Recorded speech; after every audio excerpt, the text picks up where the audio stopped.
Assalamualaikum teman-teman, kembali lagi dalam videoku kali ini.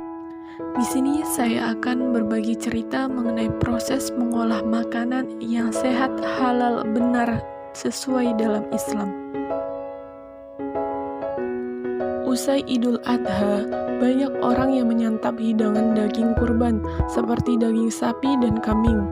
Namun, Anda harus mengetahui cara mengolah daging sapi dengan tepat agar tidak menimbulkan risiko pada kesehatan. Dikarenakan daging sapi yang tidak dimasak dengan benar akan mengandung penyakit yang disebabkan bakteri. Seperti halnya pada ayat Al-Quran yang berbicara mengenai makanan yang halal, sehat, dan bergizi pada surah Al-Maidah ayat 87-88.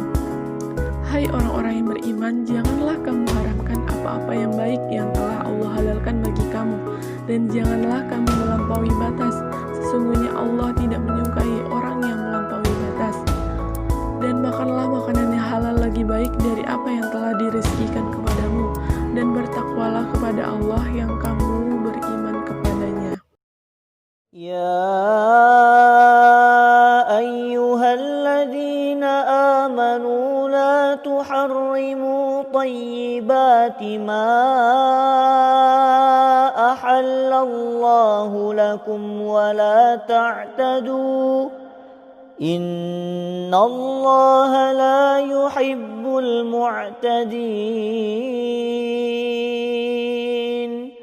wa kulu mimma razaqakumullahu halalan tayyiban wattaqullaha alladzi antum bihi mu'minun. Mari kita ulas mengenai beberapa cara yang bisa kita lakukan dalam mengolah daging sapi dengan baik agar terjaga kesehatannya sekaligus lezat. Yang pertama, pilihlah daging sapi yang segar. Di sini yang segar adalah tidak berlendir dan tidak berwarna coklat tua. Yang kedua, cucilah tangan dengan air mengalir dan sabun terlebih dahulu sebelum mengolah daging. Yang ketiga, pisahkan telanan daging dan sayuran agar tidak terkontaminasi bakteri-bakteri yang ada. Yang keempat, cucilah daging sapi dengan air yang mengalir agar kotoran ataupun bakteri yang menempel pada daging mengalir dengan air tersebut.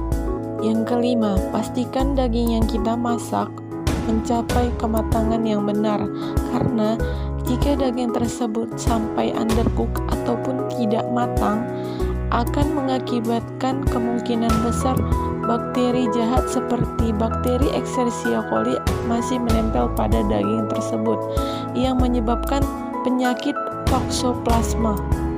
Yang keenam, saat kita memasak daging, jangan sampai daging tersebut menjadi gosong atau terlalu masak, karena dapat menyebabkan karsinogenik atau zat pemicu kanker. Dan juga jangan terlalu banyak menggunakan garam karena dapat menjadi pemicu penyakit darah tinggi. Dan janganlah kita menggunakan terlalu banyak santan yang berlebih karena dapat menjadi pemicu penyakit kolesterol. Dan yang ketujuh, jika masih ada daging kita yang lebih yang belum kita olah, sebaiknya segeralah simpan di kulkas atau freezer dalam keadaan suhu sekitar 15 derajat Celcius.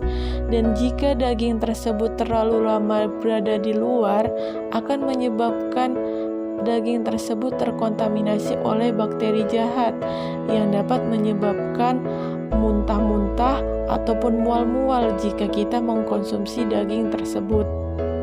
Dan yang terakhir, ada dua hal yang penting saat kita ingin mengkonsumsi daging sapi tersebut, dimana janganlah kita mengkonsumsi bagian jeroan yang dapat memicu kolesterol pada tubuh kita.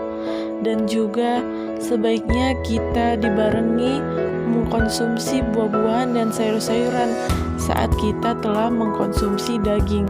Oke teman-teman, semoga informasi yang telah saya bagikan tadi bermanfaat ya. Dan juga kita lebih bijak dalam mengolah dan mengkonsumsi makanan